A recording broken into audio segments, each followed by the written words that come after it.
Comment rendre les gens heureux? Alors avant d'aller plus loin, je tiens sincèrement à te remercier pour cette démarche que tu entreprends en cet instant présent. Combien de personnes font la démarche de savoir comment rendre un maximum de personnes heureuses? Très peu. Et tu vas pouvoir t'en apercevoir. Regarde le nombre de vues de cette vidéo dans les jours qui suivent. Regarde le nombre de vues de d'autres vidéos. Quelle qu'elle soit. Et j'espère me tromper. Mais tu vois, avec de l'expérience, je sais comment ça va se passer. Donc je tiens sincèrement à te remercier pour cette démarche que tu entreprends. Par contre, désolé de te décevoir, mais tu peux pas rendre heureux qui que ce soit. Tu peux faire en sorte de mettre toutes les chances pour que cette personne soit heureuse, mais tu as strictement aucune garantie que ce que tu t'apprêtes à faire ne va pas faire l'effet inverse. Et pour cela, je vais donner 2 exemples. Pour illustrer le fait que être heureux ne dépend pas de toi, dans le sens où tu veux qu'une autre personne soit heureuse. Si toi tu veux être heureux, cela dépend que de toi. Mais si tu veux que ton frère, ta sœur, cet ami, ce collègue, cette personne de ta famille soit heureuse, cela ne dépend pas de toi. Tu peux lui apporter un peu de positivité à travers ce que tu fais, ce que tu dis, c'est véridique, mais cette personne ne sera jamais heureuse si elle ne le décide pas.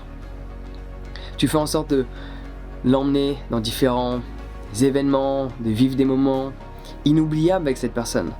Elle va être super positive, mais quand on rentre chez elle, si elle est toujours confrontée à ses propres pensées qui créent des problèmes, elle ne le sera pas. Donc tu ne peux pas essentiellement rendre quelqu'un heureux si celle-ci ne décide pas de l'être. Par contre, si tu dis à une personne par exemple, est-ce que tu as déjà pris la décision d'être heureux quoi qu'il ne se passe? Non? Et pourquoi pas la prendre dès maintenant? Prendre la décision que quoi qu'il se passe, quoi que j'expérimente, peu importe les difficultés émotionnelles, financières, professionnelles, peu importe les difficultés, quoi qu'il se passe, je ferai en sorte de rester bien. Donc tu peux emmener ce questionnement à cette personne. Mais si elle ne se questionne pas elle-même et elle ne prend pas cette décision elle-même, elle ne sera jamais heureuse pleinement. Elle aura cette sensation de l'être sur un court instant, mais elle ne le sera pas sur une longue durée. Donc au niveau des exemples que je voulais te partager, c'est principalement par rapport à l'interprétation que la personne a de ce que tu peux dire ou faire. Parce que certes, tu peux lui emmener énormément de positivité à travers ton attitude, ton énergie, ton aspect extérieur, ta manière d'être. Tu peux faire en sorte que cette personne se sente mieux. Mais il y a une différence entre aider une personne à faire en sorte qu'elle se sente mieux et faire en sorte qu'elle soit heureuse. Et tu ne peux pas faire en sorte qu'elle soit heureuse. Tu peux faire en sorte qu'elle aille mieux maintenant, par rapport à quelque chose qu'elle est en train de vivre. Elle est en train de vivre une difficulté, tu essaies de relativiser la chose, d'emmener de la positivité, de lui faire voir un autre angle de vue par rapport à cette situation à laquelle elle est confrontée, pour qu'elle change sa perception de l'événement lui-même, et par ce fait qu'elle change le ressenti qui est relié à cette situation même, tu vas l'aider à faire en sorte qu'elle se sente mieux. Maintenant. Mais être heureux, c'est pas bien se sentir maintenant. Être heureux, c'est quand tu te réveilles le matin et tu te sens bien. La journée s'écoule, tu te sens bien. Tu te couches le soir, tu te sens bien. Ça, c'est être heureux. Et ça, tu peux pas aider une personne à l'être. Tu peux lui dire, va à cette retraite-là, va faire cette expérience-là. Peut-être que via cette expérience que cette personne va faire elle-même, un grand changement peut émerger. Donc tu peux indiquer une certaine direction à une personne pour qu'elle-même crée le changement. Mais toi, tu peux pas créer le changement pour une autre. Et les 2 exemples que je voulais te partager, c'est relié à l'interprétation que la personne a. Admettons, tu as une magnifique intention de rendre une personne heureuse, ou pour être plus exact, faire en sorte qu'elle se sente mieux maintenant. Premier exemple. Tu as un de tes amis ou une de tes amies, tu sais qu'elle va pas bien depuis X temps, tu sais pas pourquoi, mais tu sens quelque chose qui va pas, tu sens qu'elle va pas bien. Du coup, tu lui fais la surprise, t'arrives et tu lui offres des fleurs, etc. Tu tapes à la porte, tu lui donnes des fleurs. Donc ton intention est de faire en sorte que cette personne se sente mieux. Mais si au final elle ne te répondait pas et tu savais qu'elle se sentait pas bien sans savoir pourquoi, mais que cela est au final relié à une personne qu'elle a perdue la semaine dernière, lui offrir des fleurs ne va pas l'aider dans cette situation-là. Parce que ça va lui rappeler la personne qu'elle a perdue. Et cela ne va pas l'aider à passer à autre chose. et à relativiser et être reconnaissant d'avoir rencontré cette personne plutôt que de l'avoir perdue. Parce que son interprétation de ce que tu fais n'est pas la même que toi par rapport à ce que tu fais. Un autre exemple. J'avais interviewé Nino Arial, un comédien. Il y a un extrait qui est déjà sorti sur YouTube, il me semble.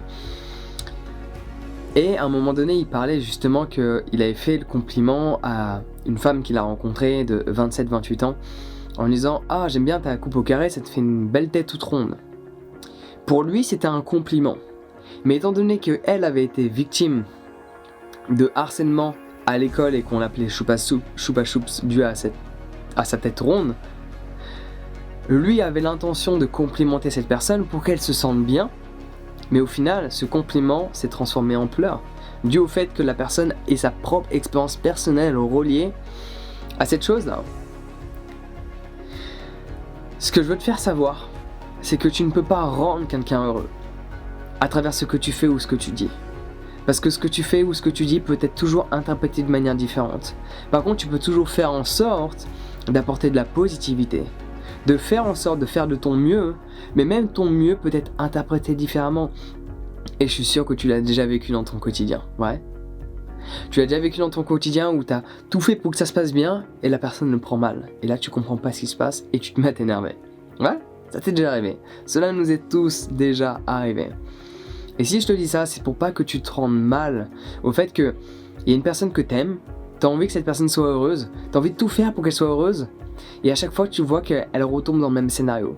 Tu vois qu'au final, elle n'arrive pas à se sentir bien. Et t'as l'impression d'être responsable du fait de ne pas trouver une solution pour elle. Mais tu ne l'es pas. Tu es uniquement responsable de toi.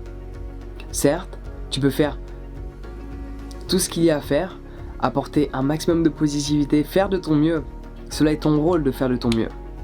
Cela est ton rôle de faire de ton mieux pour cette personne que tu aimes, mais tu n'es pas responsable de son bien-être. Et c'est ça le message que je voulais t'apporter à travers cette vidéo. Ton rôle, c'est de faire de ton mieux pour que cette personne se sente bien, lui apporter de la positivité quand elle ne va pas bien, mais tu n'es pas responsable de son bien-être.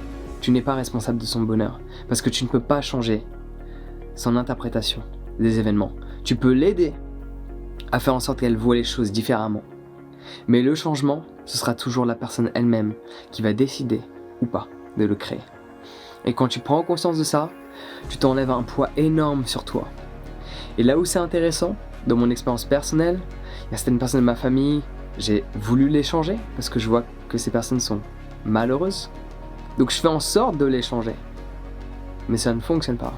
Et le jour où j'ai laissé tomber, je fais en sorte de bien me comporter, d'apporter un maximum de positivité, faire en sorte que cette personne se sente bien en ma présence. Et là où c'est intéressant, c'est que cette personne commence à questionner ma manière de penser et ma manière de me comporter. Et quand le questionnement vient de l'autre, ça veut dire que le changement est déjà en train de débuter. Sur ce, je vais te laisser avec ça. Et si tu veux fortement aider une personne, recommande-lui de méditer. C'est pas toi qui vas méditer à sa place, mais cette personne risque de se mettre à méditer parce que tu lui recommandes. Et si elle met en place cette action et qu'elle-même se met à méditer, de grands changements risquent d'émerger parce que sa perception risque fortement de changer. Donc si tu ne sais pas comment méditer, n'hésite pas à télécharger mon guide sur les bases de la méditation que tu peux télécharger dès à présent en cliquant sur le lien dans la description. Et n'hésite pas à lui envoyer ce lien également pour qu'elle puisse mieux se sentir dans son quotidien dû au fait de méditer. Sur ce, on se retrouve directement de l'autre côté. Prends soin de toi et passe une excellente journée.